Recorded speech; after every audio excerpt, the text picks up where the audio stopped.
Assalamualaikum warahmatullahi wabarakatuh. Selamat malam, selamat datang dengan pagelaran kami yaitu Ludruk Jombang Baru yang dipimpin oleh penyanyi Bapak Jono Teler dari kawasan Jowinong, Mojo Agung, Kota Jombang. Bapak-bapak Ibu sekalian, Ludruk Jombang Baru kerja bareng dengan Karawitan Yoni Budaya dari kawasan Kudu, Kota Jombang. Bapak-bapak sekalian, Ludruk Jombang Baru didatangkan oleh Bapak Panitia dari Desa Dermo, Sukomanunggal, Kecamatan Tandes, Kota Surabaya dengan acara sedekah bumi nyelameti desone, muga-muga desone makmur, gemah, ripah, loh jinawuhi. Nggih Bu nggih, Bapak nggih. Mugi-mugi kemawon rakyate menika paringi subur. Menawi tanduran nggih menika muga-muga kathah pendapatanipun kalian menawi Bapak Ibu ingkang jualan wonten PKL mugi-mugi diparingi lancar sak laminipun. Nggih mun. Allahumma. Acara demi acara kita lalui, kita tiba saatnya memperkenalkan para artis-artisnya yaitu Jombang Baru dengan ajang Bedayan Sekarsari.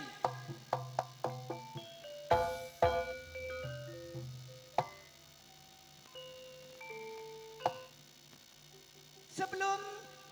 acara Bedayan Sekarsari dimulai, memperkenalkan diri kami yaitu nama saya Kasiati dari kawasan Wonokromo, Kota Surabaya. Wah iki wonge sing blak iki lho, Pak. Anak tangga yang pertama yaitu yang dilakukan oleh adik kami, Adik Indri bersama Adik Olivia dari kawasan Mojokerto.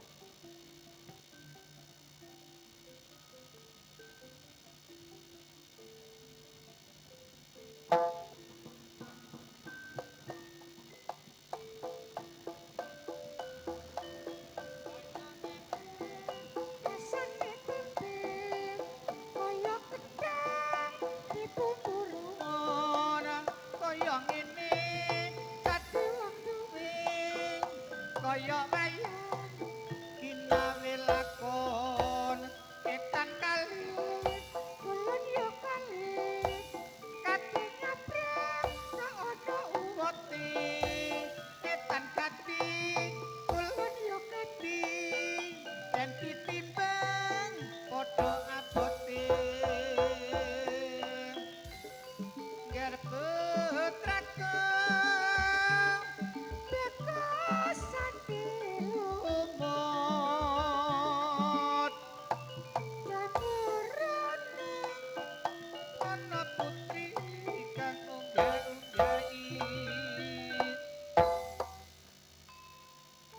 selanjutnya disusul adik kami yaitu Adik Arsita dengan Adik Ica Putri dari kawasan Jombang Beriman.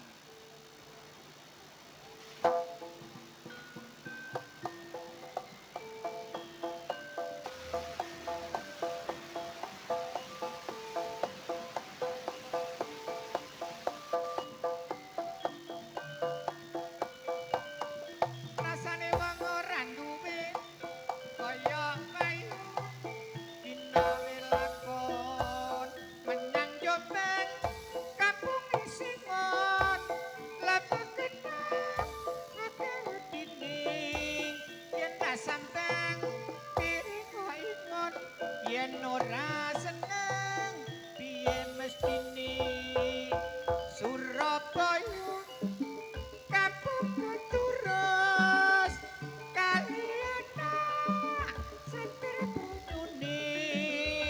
ya wong tuwa petutur bagus supaya kenal lakune dan pokoknya artise Jombang Baru kuwi lincah-lincah, ijek cilik-cilik tapi lincah. Disusul oleh Adik Amel bersama Adik Vita.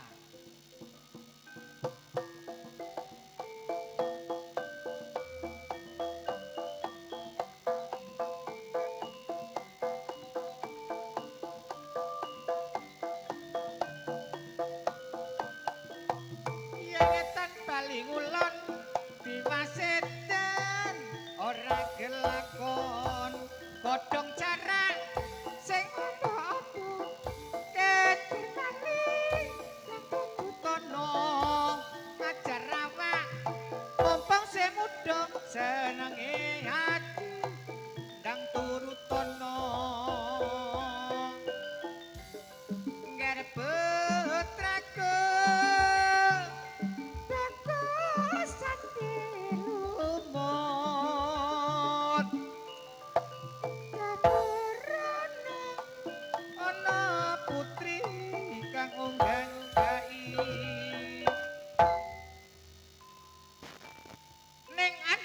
bersama Neng Arti dari kawasan Kota Mojokerto.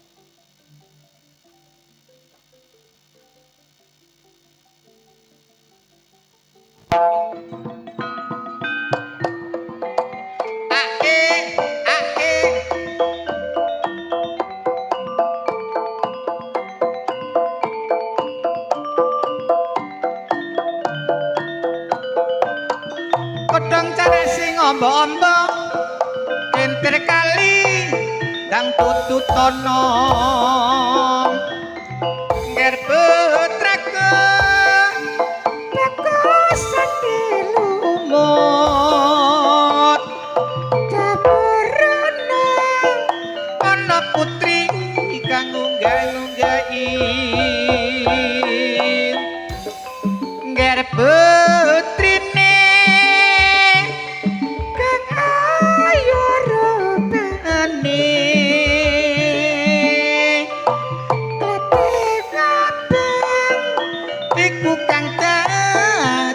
asmani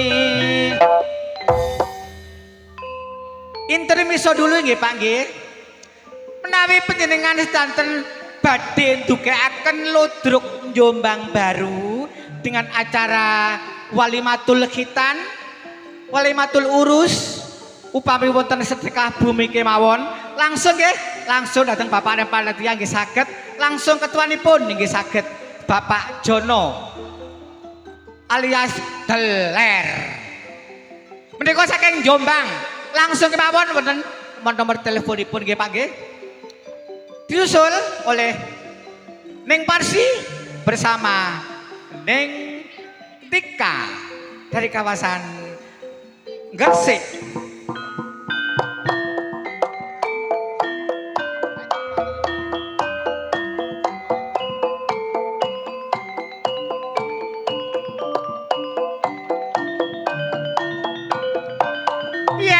Paling ulon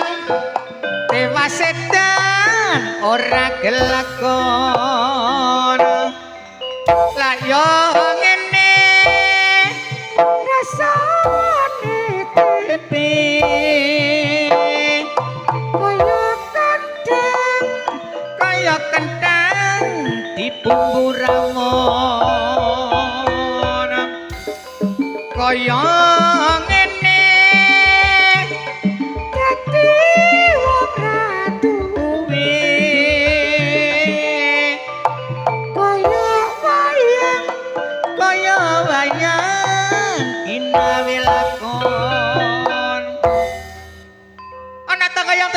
yaitu oleh didudukan oleh Neng Endang Sri Parwati bersama Neng Mila dari kawasan Samikerep, Kota Surabaya.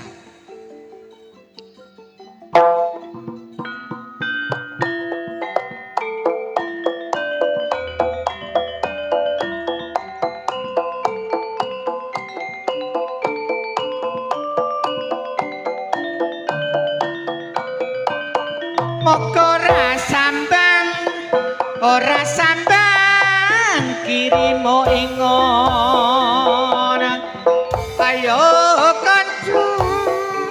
padha suka-suka senilantrek Jombang Baru saking Jombang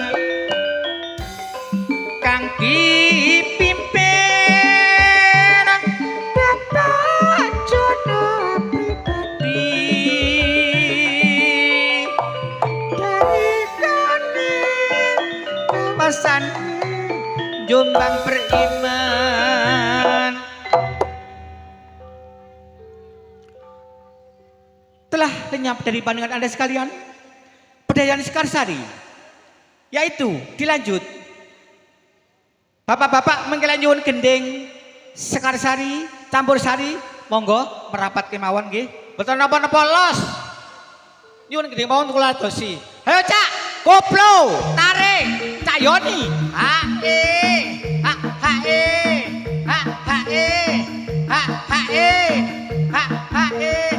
ayo Pak tarik sawer serapate menah yo Pak yo serapate maneh asek-asek Mas Yanto ganteng dewe Mas Yanto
watangku dadi kroncongan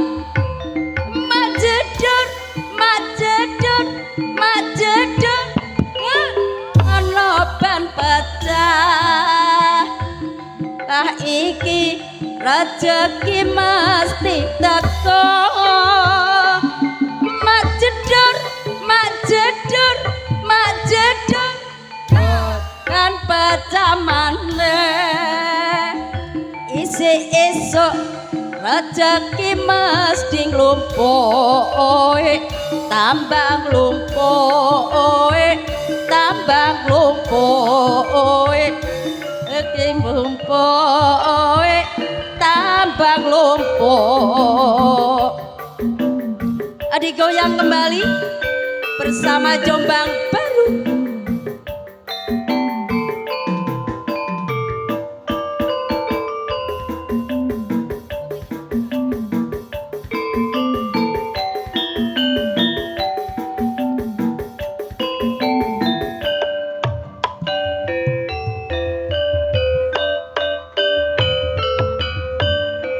Nangis sajroning atiku nalika sliramu ninggal aku apa sliramu ora krasa aku kudu sabar karo sapa tak suwun rina lan wengi mugi Gusti ijabahi sukapan anggonmu bali bisa kumpul kaya duing wuni iya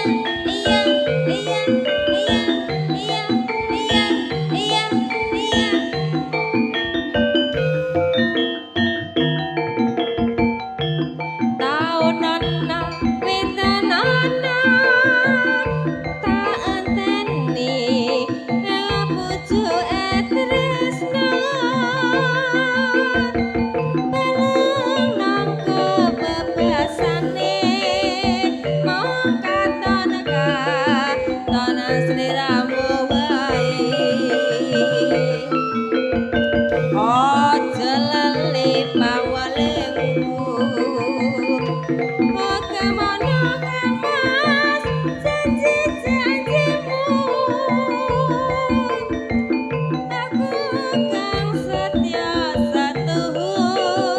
tak enteni nganti saelingmu ya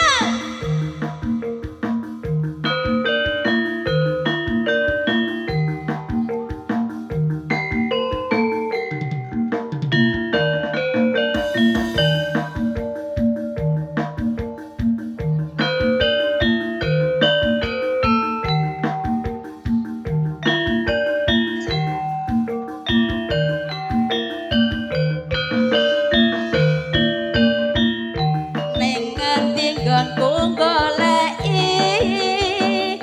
bet abote kepengin ketemu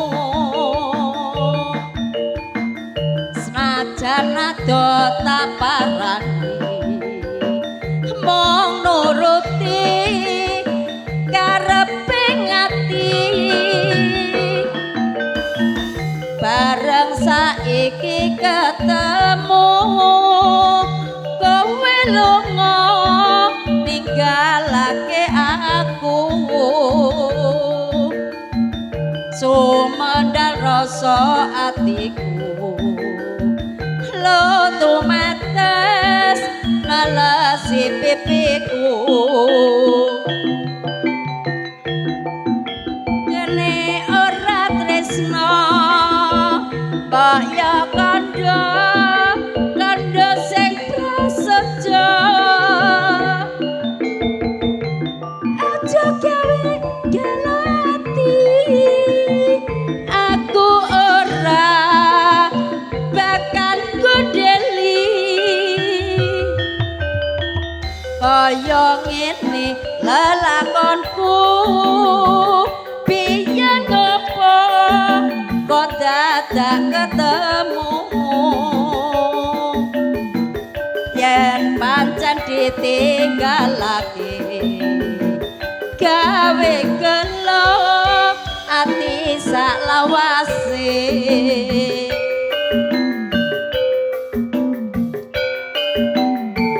Saya aturkan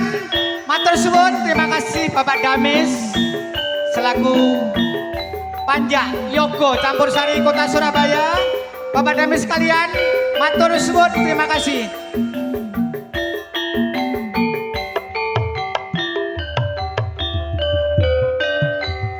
Ning kutha Solo mudolan mudi neng Taman Curug ning pinggir Bengawan Solo mudolan mudi awan lan bengi do suka-suka awet aja ngikat janji cahyaning bulan drajang pucuk ing cemara angin kang bisa sasat gawa gending tresna banyu bengawan sinorot cahyaning bulan lira sewu dian alira buka genangan ngersake apa mas mung sarwana neng Taman Curug taman indah kutha Solo mudolan mudi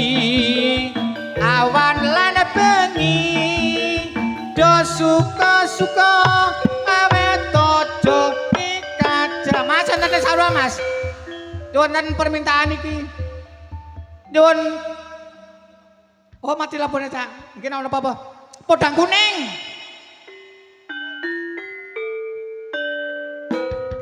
podang kuning untuk anda sekalian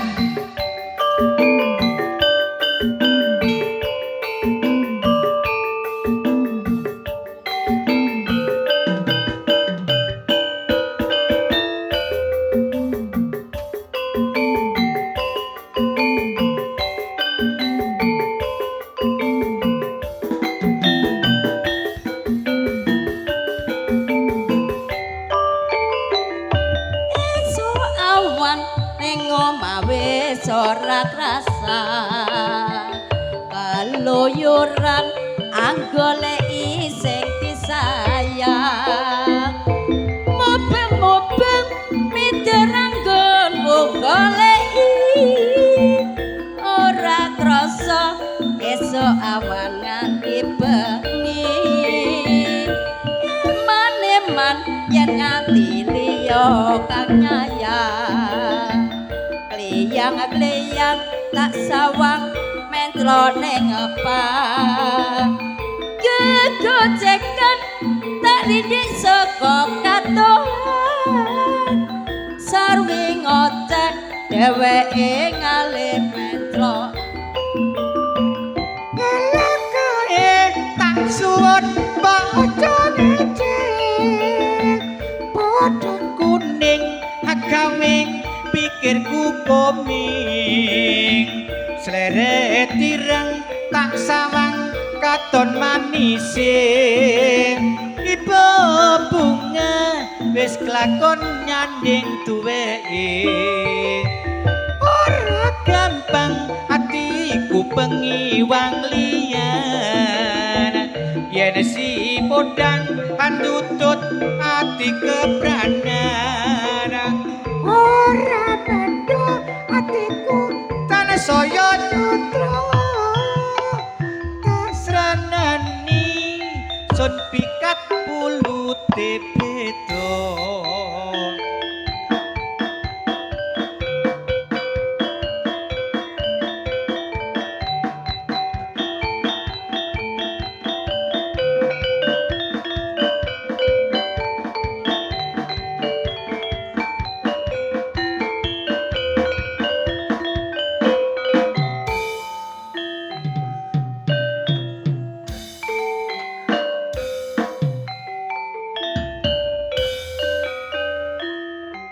Kutha Jombang arane Jawa Timur tlatahing uga disebut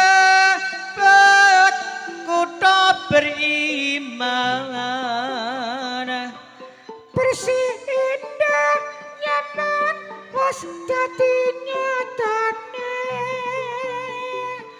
kota santri sing paling akeh pondoke kasenian lotrok iku kabudayane lotrok Jombang Baru iku lotrok andalane tak jono teler pribadi iku pimpinane dasare Pancasila iku dadi landasane tertawi soto opo ora lali dina minggu pancen akeh sing nekani pancen kutha Jombang kutha pendidikan kenong kanggo contoh uga kanggo patuladan rakyat terus berjuang ningkatno pembangunan pancen maju kuthane Kabupaten Jombang